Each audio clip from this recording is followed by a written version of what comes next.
currently in theaters, American Assassin, with the wonderful Michael Keaton. You did? Yeah. And the lead actor is a guy by the name of Dylan O'Brien. Amazing. This is a very tense action film. It from beginning to end. Yeah, from beginning to end. It never lets up. It's an international film. It takes place in many different countries.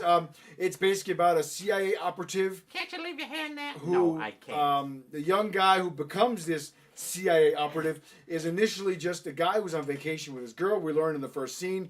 They get attacked. There's a terrorist attack. She dies. Attack. He becomes a vigilante in a way and is determined he to... becomes a spiritual vigilante. He goes around the world so horrifyingly to kill these broken. terrorists on his own. He is now a broken man. Yeah. He is broken and he gets beyond... recruited by the CIA. He does.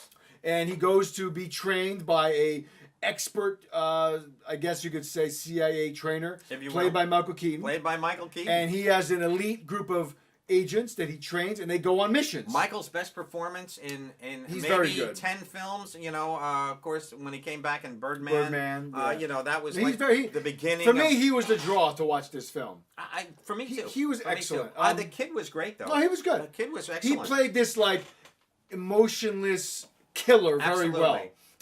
A guy who's holding back immense pain, personal loss, that kind of thing. This felt like an episode of Homeland to me. Yeah. Just that, or even 24. Yeah. Just had that incredible pacing.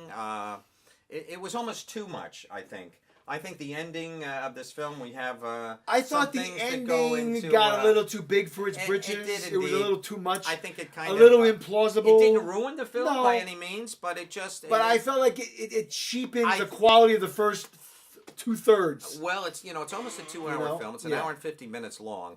And I think that through the pace of the movie keeps you, and that's often that's a strong deterrent. Yeah. When the pace of a film is so high stressed and so stressed out, like some people's dads, they're just so stressed out all the time that, they just need to relax a little bit so that they can regroup. Yes. And that film did not give us that chance to regroup. No, yeah. It just kept us at that taut, it kept jumping. That rubber band, that bow was pulled back all the time. Yeah. Constantly. We had a few lulls, but basically, this is just a film that just never lets up. So I think it felt that it had to outdo itself by that ending. That just, it was just a massive boom that they were just trying to, push it in our face. That we're going to give you, we're going to give it all. I didn't think it was necessary, but whatever.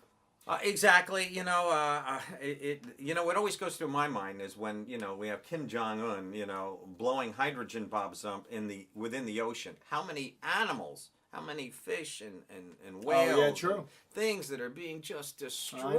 Our wildlife they say that wildlife in the ocean is going to be gone in 20 years. Well, we're overfishing. That's the problem. Well, no, it's not just that. It's the that's debris. A huge part of it. No, the huge part is all the chemicals that we're putting in the ocean. This massive, not to mention a toxic, the size of Texas garbage dump. I know, that that's in the huge. middle of the ocean that lies just. But we are overfishing as well, especially in Japan and other Asian countries. There's statistics out there that we're overfishing. But they are breeding these fish also in certain areas. In some and areas. So forth. But and then there's the toxic spill from Fukushima that's still going into there. But that's in Japan. But there's proof that it's moving. that's affecting the seafood in California. Oh, there you go. It's already it's been in California they shores say for that years. The mercury levels are just growing and growing and We're growing. slowly destroying this planet, and we it's are only indeed. escalating. It's very sad. But that's beside the fact. But, it is beside the fact. American Assassin. It's a very effective film. I liked it. It's a 3-star movie. I liked it. I didn't love it, but I liked it. I got you. I feel the same way. I really enjoyed it. I love Michael Keaton. He's great. He's just so good to see this guy just acting up a He storm. just plays a very strict, dedicated guy. The McDonald's movie. The Founder was great. I love the Founder. I love the Founder. I loved him in that. Perfect movie for him. Perfect movie for Mike. Absolutely Check it out. True. And that was old. That was earlier this year too. He really is he's just he's Tom Hanks with an edge almost. Okay. With a dark edge. He's got a darker edge. You're right. He really does, and he pulls out all stops in this. He can do it all. He just goes for the throat in this movie, big time. But I liked aspects of this film. I did too. I really did. I love the scene, in fact, where there's a girl that he's kind of working with, and suddenly he suspects, and boy, that caught me off guard. Yeah. No, there's some good twists and turns. Some good little twists and turns. It keeps you going. It kept me glued to it for the entire thing. I enjoyed it. Cool. No question. Great. Let us move on.